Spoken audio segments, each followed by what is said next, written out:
మీరు రండి ఎట్రామ్మా కావిడే ఉండో బాబు అట్రాబా కావిడ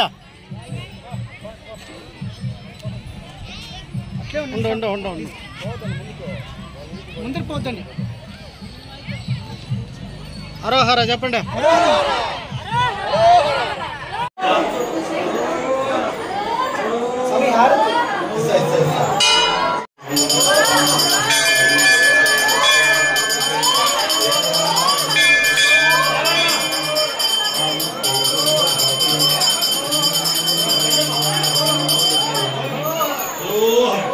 जंगल के समय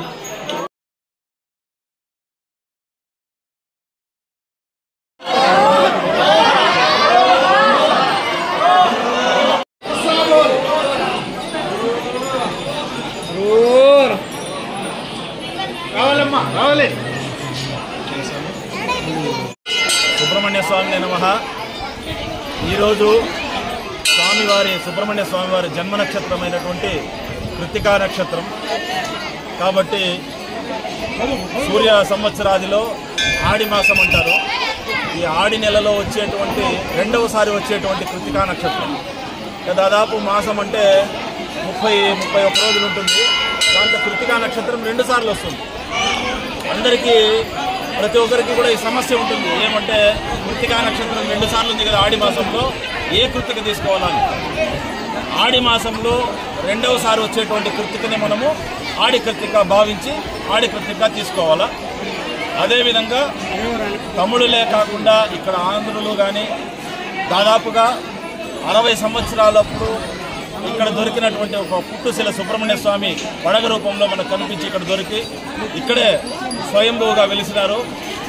దాదాపు 60-70 సంవత్సరాలుగా ఇక్కడ ఆడి కృత్తిక ఉత్సవం చాలా వైభవంగా అగ్రహారం టిఎస్ అగ్రహారంలో జరుగుతూ ఉంది। అదేవిధంగా సుబ్రహ్మణ్య స్వామిని తీసుకుంటే చాలా మహిమ గలటువంటి దేవుడు కాబట్టి ఆడి మాసంలో ఎవరైతే సుబ్రహ్మణ్య స్వామిని దర్శించుకుంటారో ఆ మాసమంతా కృత్తికా నక్షత్రంలో భరణి నక్షత్రంలో విశేషంగా ఎవరైతే స్వామి వారిని దర్శనం చేసుకుంటారో వాళ్ళ అన్ని సర్వ సౌభాగ్యాలు ఆయురారోగ్య ఐశ్వర్యాలు అన్నీ కూడా కలుగుతాయని చెప్పేసి మనకు పురాణంగా ఇటువంటి ప్రశస్తి వస్తూ ఉంది కాబట్టి అందరూ కూడా భక్తులు ఆయన మీద ఉండేటువంటి భక్తులందరూ కూడా ప్రతి ఒక్కరూ కూడా ఈ ఆడి కృత్తిక నాడు విశేషంగా దర్శనం చేసుకుని స్వామివారి యొక్క ఆశీస్సులు పొందుతారు। సగ్రహ గ్రామంలో గల శ్రీ వల్లి దేవసేన సమేత సుబ్రహ్మణ్య స్వామి దేవాలయం ముందు గత 70-80 సంవత్సరాలుగా ఆది మాసంలో భరణి కృత్తిక కావులతో విశేషంగా అభిషేకము విశేష అలంకారము కావుడి చెల్లింపులు జరుగుతాయి। ముఖ్యంగా మనం ప్రతి మంగళవారము శ్రీ వల్లి దేవసేన సుబ్రహ్మణ్య స్వామికి వివాహము కాని వాళ్లకు వివాహాన్ని కోరి స్వామి కంకణాన్ని కట్టి వాళ్ళకు వరమాల వేస్తాము। విశేషంగా ఈ దేవాలయంలో కంకణం కట్టిన భక్తులందరికీ అతి త్వరలోనే వివాహం అవుతోంది। అంతేకాకుండా సుబ్రహ్మణ్య స్వామి సంతాన కారకుడు కాబట్టి సంతానం కోరి కూడా ఈ దేవాలయానికి ప్రతి మంగళవారం విశేషంగా వచ్చే భక్తులు తమ మొక్కులు చెల్లించుకుంటారు। ఆడి కృత్తిక సందర్భంగా ప్రతి ఒక్కరూ ఆ స్వామిని దర్శించి ఆ స్వామి కృపకు పాత్రలు కావాలని కోరుతున్నాం। హరోహర।